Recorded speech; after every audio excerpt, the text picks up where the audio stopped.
Royal opulence, history, bravery, culture, heritage and bazaars. Jaipur is known for all. But it's best known for its gems and jewellery, which is the largest sector in the world. Jaipur, being the hub, is also known as the Emerald City of India. This sector was introduced 300 years ago by the King Savai Jai Singh, and his love for gems and jewellery reflects in the architecture of Hawa Mahal, which represents the crown of Lord Krishna. Hello everyone, this is Prachi Tiwari for SME Futures, and today we are here in Jaipur to understand the current scenario of gems and jewellery sector. Jaipur is India's second important gems and jewellery exporting centre and the first for sales to foreign tourists. With a history dating back to more than 2.5 centuries, the famed Indian gem city of Jaipur is still a hotspot in gems and jewellery. My family has been in this business for the last 5-6 generations. I am from the 7th generation. This art of enameling on gold and silver was brought by the Mughals to India from Persia, and it was brought to Jaipur by Mirza Raja Man Singh I, who was the commander-in-chief of the Akbar Empire or the Akbar forces. He brought these artisans to the old, which we can say old city of Jaipur, which is Amer, which was not really Jaipur. Jaipur was founded by the rulers of Amer in 1727 by Maharaja Savai Jai Singh II. And he also encouraged jewelers from all over India, especially from Delhi, Agra and other places in India. And that's why Jaipur has become a very important center for jewellery. I mean, I would say jewellery and Jaipur is synonym. Jaipur had not only been the main coloured gem processing centre of India, but also a global centre because most of the world's supply of cut and polished emeralds flowed out from this city. Besides emeralds, Jaipur has been processing the whole rainbow of coloured gems as well as pearls. It goes through a long process. First, it used to be, now no more, a chitera. Chitera is an artist who would paint the piece of jewellery or the object that is to be made in gold in exact dimensions and exact colors of enamel. It will be drawn. Then that drawing would go after, of course, approval from the prospective client or the prospective Maharaja for whom that particular article was being made.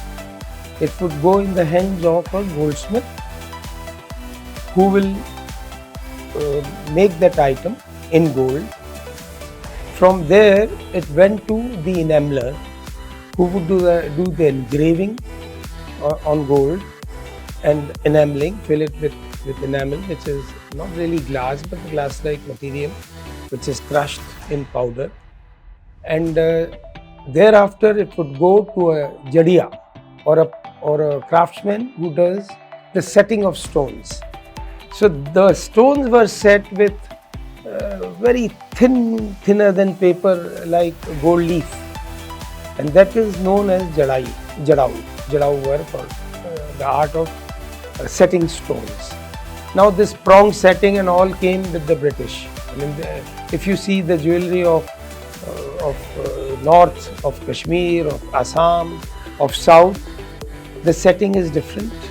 It wasn't like the modern setting with prongs. This all came much later. But in India, traditionally, all the jewellery you would see in old paintings, in old portraits of Maharajas and Maharanis adorned with jewellery, it's all the same style of setting. There is a lot of change in the style of jewellery, like what they call fusion jewellery, mixture of the old traditional style with the new style.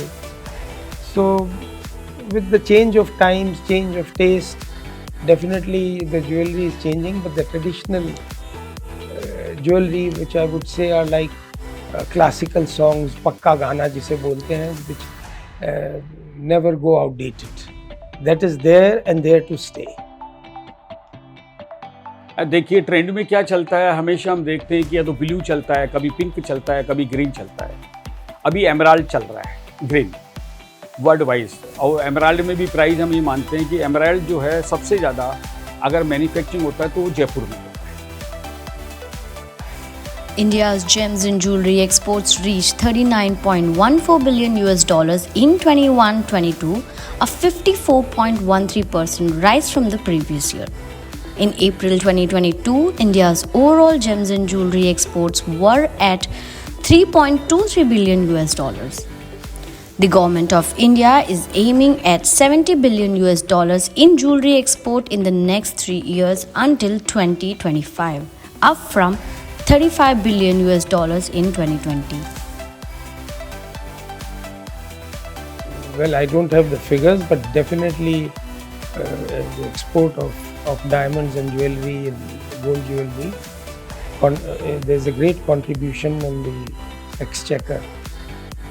नहीं, देखिए scenario की बात यह है कि अभी मैं मानते हैं पूरे यूरोप के अंदर एक युद्ध की आशंका बनी हुई है। आपने देखा कि यूक्रेन और रूस का युद्ध चल रहा है, इधर अमेरिका उसमें इन्वॉल्व है, पूरा रशिया इन्वॉल्व है, चाइना इन्वॉल्व है। आज की तारीख में सबसे पावरफुल अगर जेम स्टोन का बायर कहीं बन रहा है, पहले यूरोप हुआ करता था, अमेरिका हुआ करता था, लेकिन अभी चाइना हो गया है। इसलिए लेकिन भारत एक आर्थिक पांचवी ताकत के रूप में उभर रहा है। चूँकि मैं ये मानता हूँ कि कहीं ना कहीं भारत अभी सुरक्षित है और हम लोग फिर भी इस पेंडेमिक के बाद भी एक अच्छा व्यवसाय करने की ओर अग्रसर हो रहे हैं जेम स्टोन और ज्वेलरी पे। The government has undertaken various measures recently to promote investment, upgrade technology and skills as brand India in the international market. As far as the government is concerned, relaxation and import duties, because you see the raw material, be it gold, be it precious stones, the rough stones are imported. And earlier the rough stones were cut and polished and exported. Now with jewelry industry developing in Jaipur, in Maharashtra, in Bombay, in Surat, the value addition is there. Now, you know, we get the rough, we cut the stones, we set the stones in jewelry and export. So the value addition is there. And for that the government needs to relax export-import duties, you know, custom duties. That's one thing that is always expected from the government. हाँ, इसमें challenges यही है कि हम ये चाहेंगे कि सरकार भी जो है इसमें इस इंडस्ट्री को और डेवलप करने के लिए और इसको फास्ट करने के लिए जो हमारी इंपोर्ट रफ़ों के ऊपर जो टैक्सेस हैं उनको थोड़ा सा पोलाइट करे, इजी करे, जिससे कि इंपोर्ट के अंदर जो है रफ़े हिंदुस्तान में ज़्यादा से ज़्यादा मंगाई जा सके और इस इंडस्ट्री को जो छोटा तबका है उसको वो दी जा सके, बेची जा सके और वो बना करके वापस उसको बेच सके और एक नया उद्योग और व्यापार इंडस्ट्री को आगे बढ़ा सके। ये मेरा मानना है।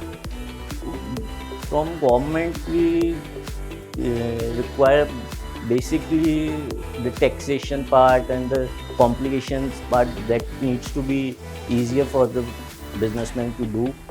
And currently we are facing that duplicacy issue, the trust issue from the consumer, and the consumers are not willing to buy on gems because their income level has, this is a luxury product, so their income has reduced because of COVID, so they don't want to buy the luxury items right now. They are basically buying necessity only. Pandemic have disrupted the economy across the world and India was too. And being a high labor and export oriented sector, the gems and jewelry industry in India took a hard hit due to the value chain disruption and high price volatility with the raw materials. Well, pandemic has affected all the industries and jewelry in particular, because this is one thing which people would buy in the end, in the last thing. Once they've fulfilled all their other needs, then they would go and buy jewelry.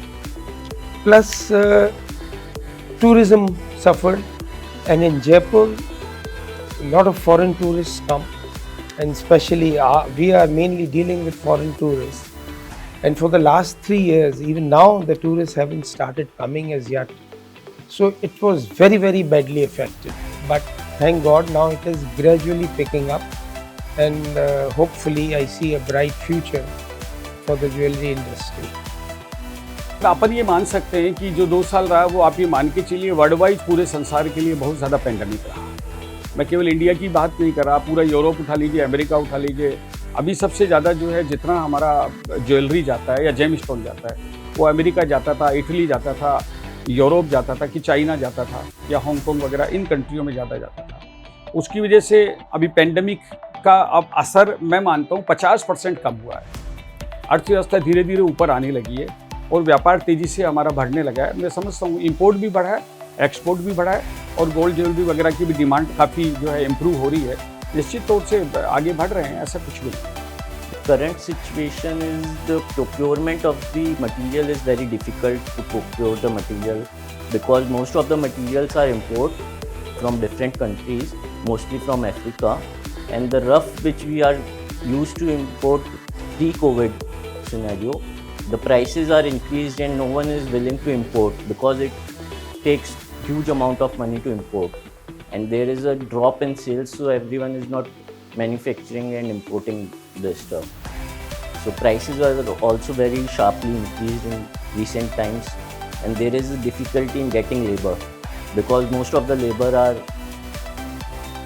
migrated to different places because due to COVID they have migrated. According to the Gems and Jewellery Export Promotion Council, India's gems and jewellery exports have witnessed a marginal decline to $3,129.91 million in July 2022 as compared to the same month in the previous year. The gems and jewelry sector is contributing around 29% to the global jewelry consumption. This sector employs over 4.64 million people and contributes 7% to the GDP of the country.